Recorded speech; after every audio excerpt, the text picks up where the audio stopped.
belajar? Ya. Oke, teman. Sebelum kita mulai pelajaran kita, Pak Guru minta satu orang maju ke depan untuk pimpin kita dalam doa. Siapa? Mario.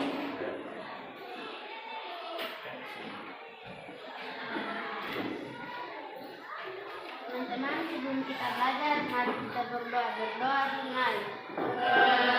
Terima kasih Tuhan untuk hari ini. Amin. Terima kasih anak Mario, silakan duduk. Baik, saya akan memperkenalkan diri saya. Perkenalkan, nama saya Cahaya Iman Lasih, guru di SD YPPK Info Distrik Mindik Tanah, Kabupaten Bovendigul, Provinsi Papua Selatan. Saat ini saya sedang mengikuti UKIM di LPTK Universitas Muhammadiyah Profesor Dr. Hamka.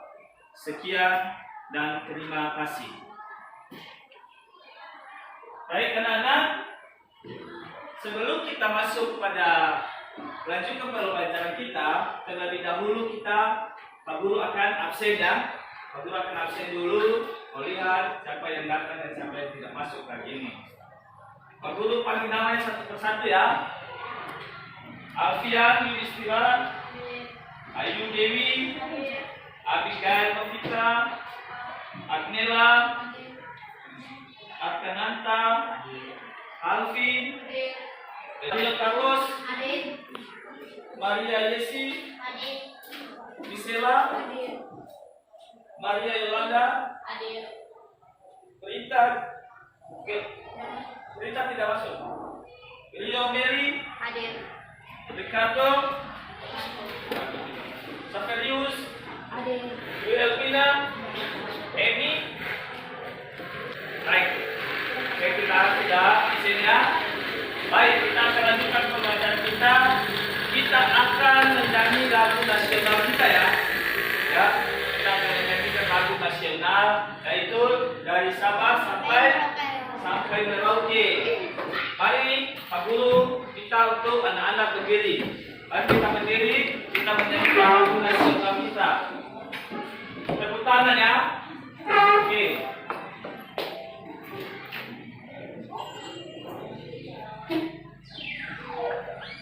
Tepuk tangan. 1, 2, 3.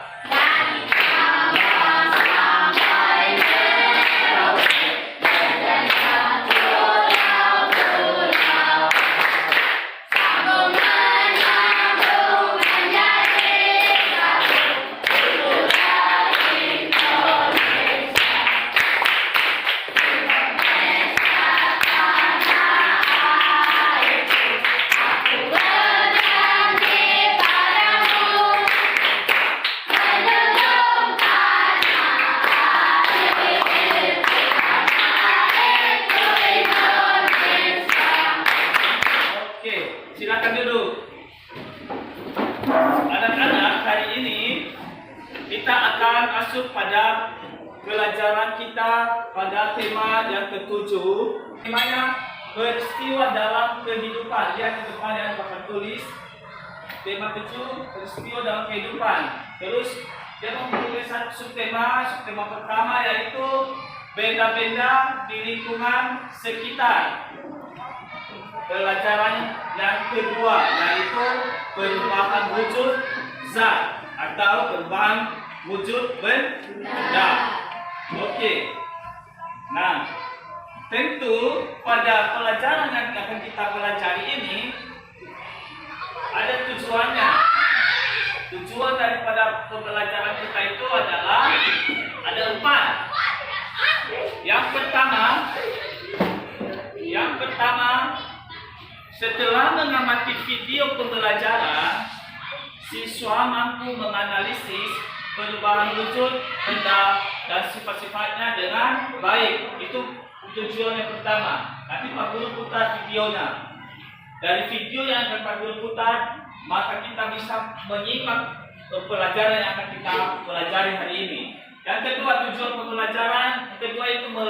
berdiskusi, peserta didik mampu membedakan sifat-sifat wujud benda, padat, gas, dan cair dengan tepat. Itu tujuan pembelajaran yang kedua. Tujuan pembelajaran yang ketiga, setelah membaca teks bacaan, peserta didik mampu menganalisis gagasan pokok dan gagasan pendukung di setiap paragraf dari teks tersebut dengan benar. Nah, tujuan pembelajaran keempat yang terakhir itu adalah setelah membaca teks bacaan, peserta didik mampu membuat gagasan pokok dan gagasan pendukung di setiap paragraf dari teks tersebut dengan tepat. Nah, itu tujuan pembelajaran kita pada pembelajaran kedua ini anak-anak. Tadi Pak Guru sudah sampaikan bahwa pelajaran yang kedua ini kita belajar tentang perubahan wujud benda atau perubahan zat. Nah, apa saja itu perubahan wujud benda itu ya? Nanti kita pelajari dan kita akan menyimak satu video ini. Dari pelajaran ini saya minta anak-anak untuk menyimak videonya, perhatikan di depan. Ya, oke. Halo teman-teman, Assalamualaikum warahmatullahi wabarakatuh. Berjumpa lagi bersama saya, Siti Fatimah Agustini di channel Kids Learning Indonesia. Di video kali ini, kita akan belajar materi IPA, yaitu mengenai perubahan wujud zat atau benda. Oke teman-teman, kita masuk ke pembahasan. Teman-teman di sini ada yang tahu apa sih yang dimaksud dengan perubahan wujud zat? Iya betul, perubahan wujud zat adalah perubahan yang terjadi pada suatu benda atau zat dengan wujud atau bentuk yang berbeda. Nah, perlu teman-teman ketahui juga, perubahan wujud zat atau benda ini bisa terjadi karena adanya peristiwa pelepasan ataupun penyerapan kalor atau panas. Tahukah teman-teman, setiap benda yang ada di sekitar kita pasti akan mengalami perubahan wujud walau tidak terlalu terlihat. Seperti yang telah kita ketahui, perubahan wujud tersebut termasuk wujud padat, cair, dan gas. Nah teman-teman, perubahan wujud benda ini biasanya terjadi akibat adanya sebuah aksi atau tindakan terhadap benda tersebut, seperti pemanasan, pendinginan, dan pengembunan.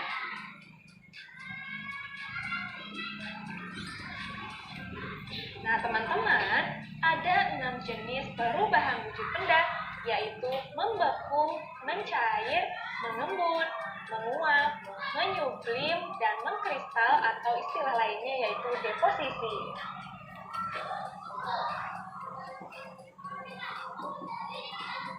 Adapun perubahan wujud benda akibat menerima kalor atau panas, yaitu mencair, menguap, dan menyublim. Sedangkan perubahan wujud benda akibat melepaskan kalor atau panas, yaitu membeku, mengembun, dan mengkristal.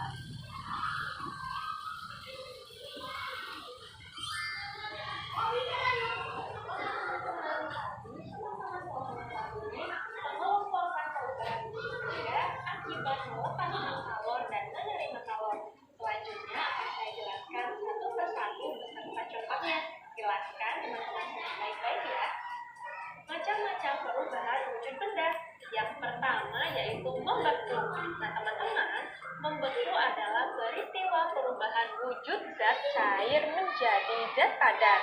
Dalam hal ini, jika benda cair didinginkan hingga titik bekunya, maka akan berubah wujud menjadi benda padat. Nah, dalam peristiwa ini, zat melepaskan energi panas. Nah, teman-teman, berikut ini adalah beberapa contoh dari bentuk perubahan wujud membeku dalam kehidupan sehari-hari.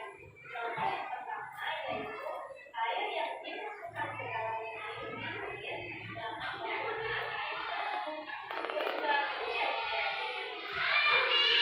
Contoh yang kedua yaitu ada benda yang dilepaskan ke dalam air panas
berikut adalah beberapa contoh dari bentuk perubahan menjadi masalah dalam kehidupan sehari-hari. Contoh yang pertama yaitu penguapan pada pakaian basah yang dijemur di tempat yang terkena sinar matahari. Contoh yang kedua yaitu bensin yang dibiarkan berlarut-larut. Dan itu air yang direbus secara terus-menerus, maka lama-kelamaan air tersebut akan habis dan berubah menjadi gas. Yaitu saat menyemprotkan parfum ke pakaian, maka lama-kelamaan wangi tersebut akan menghilang.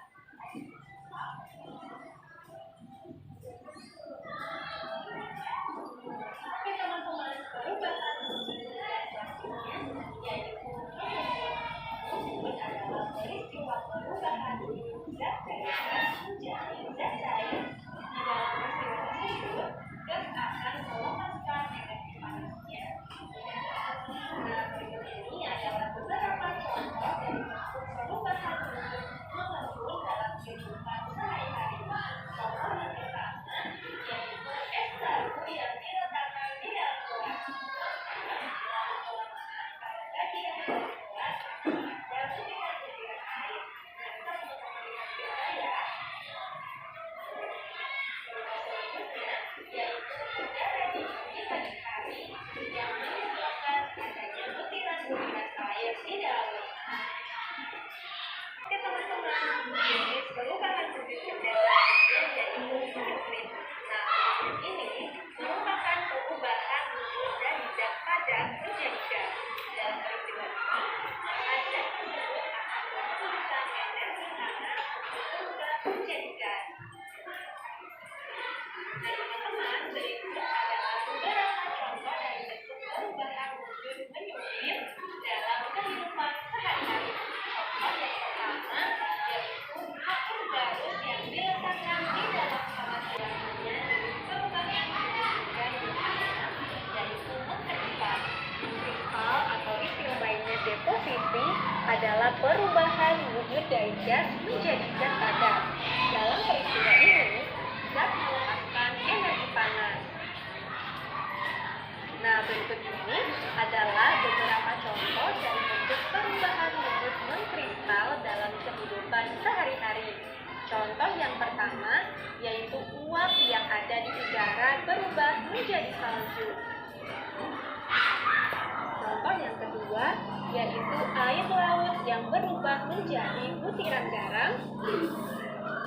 Dan contoh yang ketiga yaitu bunga es yang melekat di dinding-dinding freezer lemari pendingin. Tadi kita sudah menyimak video pembelajaran yang kita sudah menyimak, kita sudah menonton. Akan perlu harap dari video pembelajaran ini kita bisa mengambil satu kesimpulan bahwa benda-benda yang ada di sekitar kita itu memiliki wujud benda. Ya, ada padat. Nah, ini kita masuk pada mata IPA. Di gambar ini namanya contohnya ini saja Benny ya. Nah, kalau pembelajaran tadi yang kita sudah lihat di pembelajaran video bahwa benda bisa berubah wujud ya. Nah, di sini perubahan wujud zat benda ini. Nah, ini saya menggunakan kaca ini. Benny sangat kaget ketika membuka tempat bekalnya. Anak sekolah kelas 5, dia membawa bekalnya dari rumah, yaitu dia bawa es batu, tetapi dia simpan di dalam plastik. Ketika dia membuka, yang tadinya es yang dia sudah bawa di sekolah, dari rumahnya beku, batu kan, ketika di sini. Ketika dia sampai di sekolah, dia lihat es batu yang dia lihat tadi itu bukan berbentuk padat lagi, tapi sudah mencair. Nah, es yang di tempat itu telah berubah menjadi cair. Nah, itulah perubahan wujud zat. Wujud zat adalah perubahan termodinamika dari satu fase benda ke keadaan wujud zat yang lain. Perubahan wujud zat ini bisa terjadi karena peristiwa pelepasan dan penyerapan kalor. Perubahan wujud zat terjadi ketika titik tertentu atom senyawa zat tersebut yang biasanya dikuantitasikan dalam angka suhu. Misalnya air untuk menjadi padat harus mencapai titik betulnya, dan air menjadi gas harus mencapai titik intinya. Nah, tadi contohnya begini, air yang dimasukkan dalam kulkas. Semua punya kulkas toh? Tahu freezer toh? Ketika kita memasukkan air di dalam satu wadah dan kita masukkan di dalam freezer, karena ada energi masukkan di dalam freezer dalam satu wadah itu akan menjadi batu, ya, menjadi es batu atau yang kita konsumsi sehari-hari. Demikian juga dengan lilin. Lilin, ini lilin, anak-anak coba lihat, ini lilin. Ketika kita masukkan di tempat yang panas, ini kita lihat keras dia padat kan? Tapi ketika kita menaruh di tempat yang panas, lilin ini tidak bisa menjadi padat lagi, tapi dia bisa cair. Oke, kita contohnya kita bakar. Jadi ya ini Pak contoh. Saya akan kasih contoh. Lucu, ini panas, dia meleleh kan? Lihat, meleleh toh? Nah, yang mencair ini kayak dalam kehidupan kita sehari-hari ini ya. Mencair ini yaitu peristiwa perubahan wujud zat dari padat menjadi cair. Contohnya apa itu? Batu es, ya, batu es berubah dia berubah menjadi air. Contoh yang gambar yang pertama tadi itu ada es batu ini batu. Ketika kita berikan, kita jemur di tempat di matahari panas, maka zat itu lagi es batu yang sudah jadi batu itu akan menjadi cair, dan namanya itu energi panas juga itu. Nah, yang ketiga yaitu menguap. Nah, ini menguap ini kita sering melakukan di rumah kita setiap hari. Peristiwa perubahan wujud dari cair menjadi gas. Nah, dalam peristiwa ini saat memerlukan energi panas. Contohnya, air yang direbus jika dibiarkan lama-lama akan habis. Nah, Pak Guru mau tanya dulu, di rumah sering masak air toh? Kita berikan air di wadah, di pom, kita taruh di atas kompor yang sedang menyala. Lama kelamaan air itu akan menjadi panas. Kalau kita tidak angkat, lama kelamaan air itu habis karena menguap toh. Yang keempat, mengembun. Nah, mengembun ini kita juga bisa merasakan setiap hari. Peristiwa perubahan wujud ini dari gas menjadi cair, Dalam peristiwa ini zat melepaskan energi panas, itu mengembun. Contohnya, ketika kita menyimpan es batu dalam sebuah gelas. Nah, contohnya kalau Pak Guru kasih es batu di dalam gelas ini, yang lama kelamaan yang kita lihat di dalam es batu itu, yang keluar di samping gelas ini kan ada asap tuh, ada asap, dan pinggiran bagian luar gelas itu akan basah. Itu namanya mengembun. Ya, kalau kita taruh es batu di dalam gelas ini, lama kelamaan keluar adalah embun di luar sini. Ya, dan yang kelima, yang terakhir, anak itu menyublim. Menyublim ini dia perubahan zat dari padat ke gas. Ya, peristiwa perubahan wujud dari padat menjadi gas. Contohnya apa? Contoh menyublim ini menurut anak-anak apa saja dulu? Apa? Menyublim itu dari padat dia bisa habis menjadi uap. Apa? Contohnya apa? Ini gambar ini loh. Sampai dengan ini. Harus tadi kapur harus yang dengan tinta semua. Contohnya yaitu kapur harus atau kapur yang disimpan pada lemari. Biasanya kita simpan di lemari kan. Nah, ini contoh daripada kapur harus. Kapur itu ya. Semakin lama kita pakai ini, dia kan ini bentuknya padat kan? Bentuknya padat kan? Bisa lihat? Padat. Tapi kalau kita biarkan dia lama kelamaan akan habis. Bukan menguap namanya itu, tapi namanya itu dasarnya menyublim. Ya, menyublim. Kalau kita taruh di atas sini, hari demi hari akan habis semua. Ya, oke. Selanjutnya, nah inilah pada sifat-sifat benda. Ketiga sifat benda. Ada benda padat, ada benda cair, dan ada benda gas. Sifat daripada benda itu kita lihat dari bentuknya, dari volume, dari kemampatannya, masa jenis, terus kemudahan mengalir. Nah, perhatikan di depan. Ayo, perhatikan di depannya. Kita lihat sifat benda ini. Sifat benda zat padat itu bentuknya tetap, toh? Contohnya begini. Ini batu bata kan? Ini benda padat atau benda cair ini? Padat kan? Dia bisa mengalir atau tidak? Tidak bisa. Nah, dia tetap kan? Bentuknya tetap.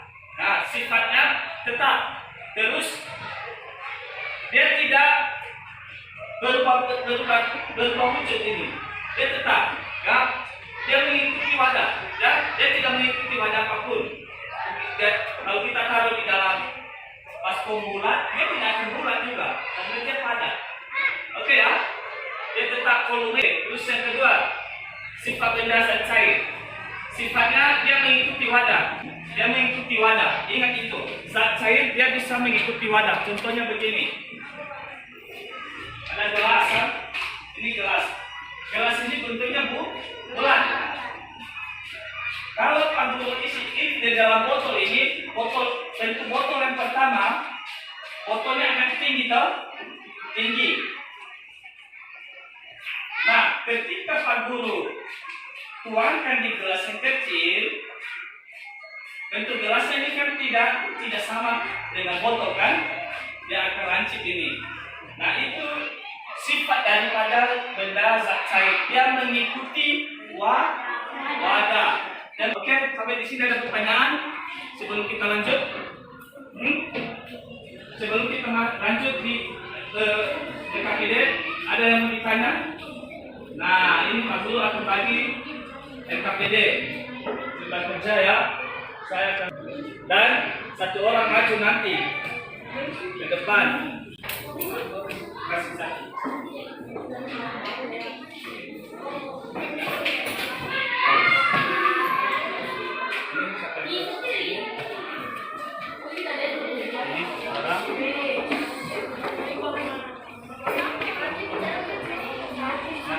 Anak-anak, ini lembar kerja kita. Perhatikan di sini. Perhatikan di depan di papan tulis. Ada 3 bentuk soal yang Pak Guru tanyakan. Tidak terlihat. Yang pertama itu wujud benda. Ini wujud benda ada. Perhatikan di KPD masing-masing. Perhatikan ya. Wujud benda. Perhatikan di sini di depan. Perhatikan di depan. Wujud benda. Terus ada benda padat, ada benda cair, ada benda gas. Dari awal sifat benda gas, benda padat itu bagaimana? Sifat benda cair itu apa? Dan sifat benda gas ini apa? Serta dikasih contoh. Ini kolom ketiga ini contoh benda. Yang pertama ini wujud benda, terus yang kedua sifat benda, dan yang ketiga yaitu contoh benda. Silakan anak-anak kerjakan LKPD-nya masing-masing. Saat Pak Guru akan kasih waktu 10 menit untuk mengerjakan. Silakan. Apa?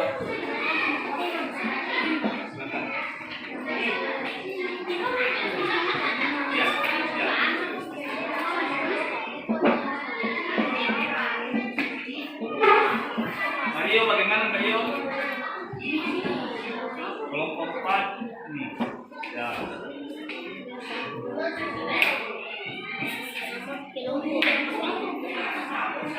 Jenny, bagaimana? Marvin? Ketika apa dari video yang kita sudah tadi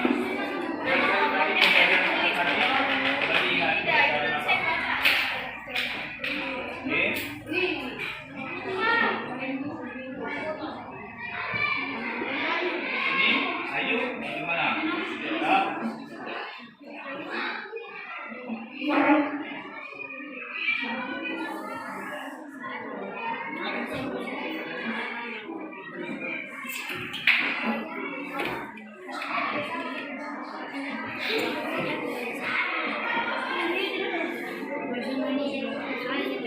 misal saya satu itu saya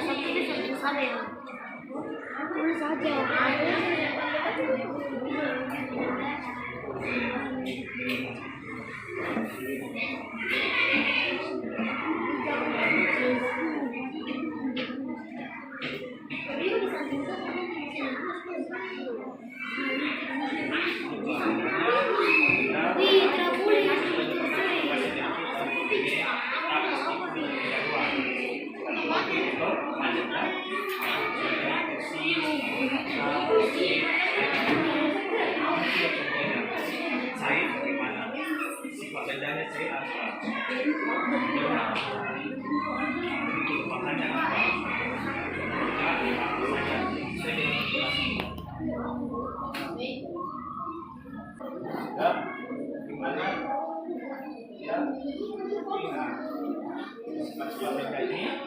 Ini contohnya berupa pasif padat sebenarnya juga perlu tetap meskipun lebih dalam contohnya isi batu sudah.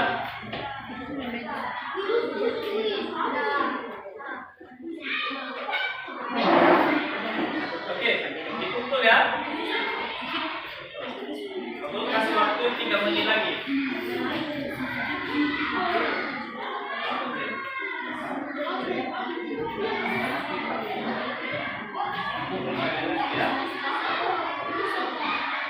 Sudah? Kumpul ya. Kasih di depan sini sana. Kumpul kumpul ya, tunggu. Tadi. Oke, ini. Apa namanya? Mario, Dermawan, sudah.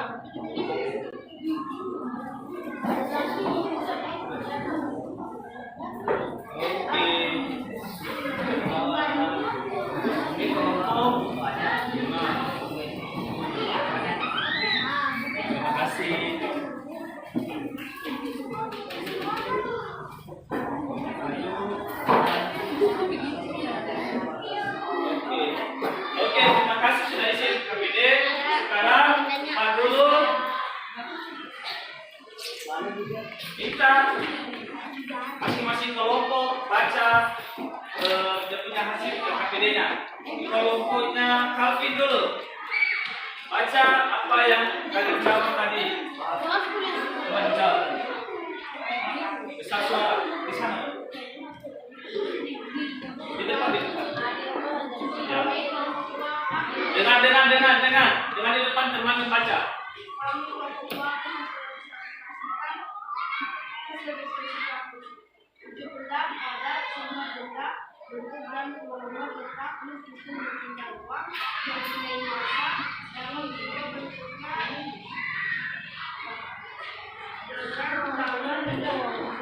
Oke, berikan tepuk tangan, kita tepuk tangan.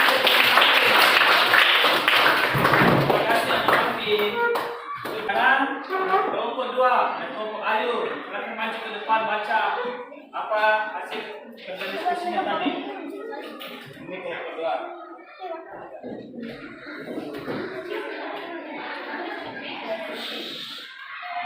Tenang.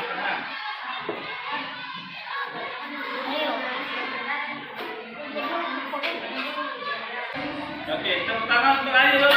Terima kasih Ayu. Baik anak-anak, itu contoh-contoh daripada sifat-sifat benda yang kita sudah pelajari. Ya, terima kasih sudah menjawab semua. Sekarang kita lanjut ya.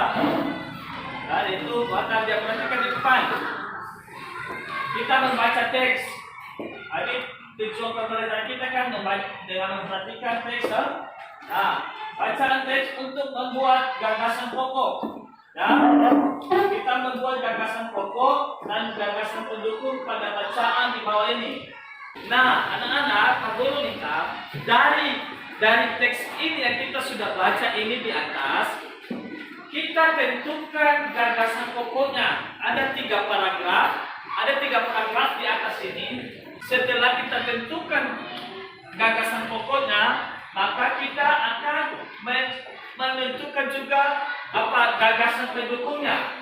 Ya, lewat LKPD nanti. Masing-masing kelompok akan mengisi LKPD-nya nanti menentukan apa-apa saja gagasan pokok yang ada pada teks di papan tulis ini. Oke ya. Nah, ini kita tentukan sebelumnya itu perhatikan dulu apa yang dimaksud dengan gagasan pokok. Gagasan pokok yaitu, dia perhatikan di papan tulis, gagasan pokok yaitu merupakan inti dari paragraf. Inti daripada paragraf ini, inti daripada paragraf pertama, apa itu yang dimaksud dengan gagasan pokok. Inti daripada paragraf itu apa? Nah, biasanya perhatikan, biasanya terdapat pada kalimat utama. Nah, biasanya itu gagasan pokok itu ada terdapat pada kalimat pertama, atau di awal, atau di tengah, dan bisa juga ada di bagian akhir paragraf. Meski merupakan inti, gagasan pokok tidak dapat berdiri sendiri. Harus ada gagasan pendukungnya yang membuat paragraf itu menjadi utuh. Yang kedua, gagasan pendukung. Kalau kita mencari gagasan pendukung daripada gagasan pokok, maka kita lebih memahami dulu apa itu gagasan pendukung. Gagasan pendukung itu berfungsi sebagai penjelas dari gagasan pokok. Ya, gagasan pendukung yaitu menjabarkan dengan detail apa yang kita coba atau kita sampaikan pada gagasan pokok. Ya, tetapi pengembang detail itu tetap memperhatikan efektivitas, ya, efektivitas daripada dan ada menyusun paragraf agar pembahasan tidak melebar. Itu ya, kita bisa menentukan gagasan pokok daripada benda gas tadi ini. Ya, tugasnya yaitu menentukan gagasan pokok dan gagasan pendukung pada teks yang kita sudah baca. Maka Pak Guru akan membagi LKPD yang kedua, ya.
Lalu kasih waktu 5 menit ya.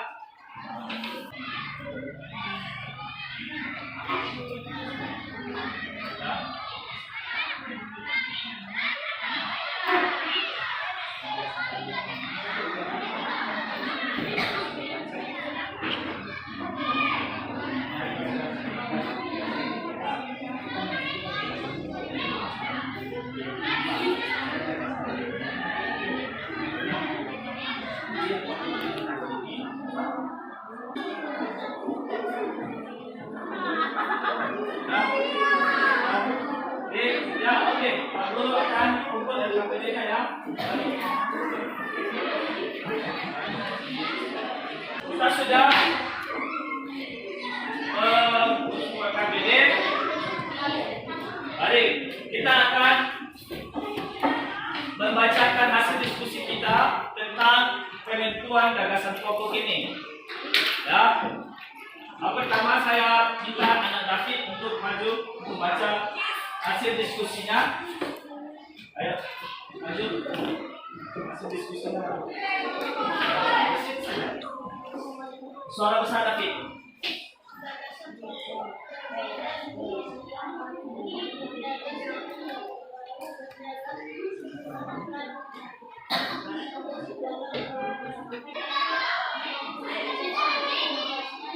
Oke, tepuk tangan untuk David dulu.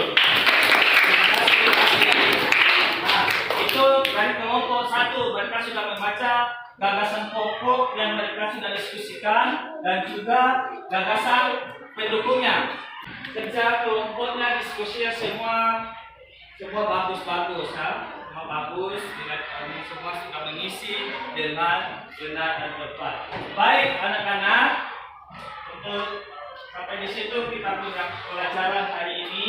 Tadi kesimpulan daripada apa yang kita pelajari hari ini adalah benda yang ada, apapun benda yang ada di sekitar kita, yaitu benda padat, yaitu batu, meja, kursi, apa saja, benda cair, air, ada es, ada segala macam benda gas, semuanya kita merasakan dan itu semua kita melihat dengan cara mata kita untuk ada supaya apa menjadi tentu dalam kehidupan kita. Begitu ya, anak-anak. Jadi terima kasih untuk pelajaran hari ini sampai di sini dulu. Besok kita akan melanjutkan pelajaran kita lagi. Tapi sebelumnya kita akan tutup dengan doa penutup. Anak-anak ini kita dalam doa.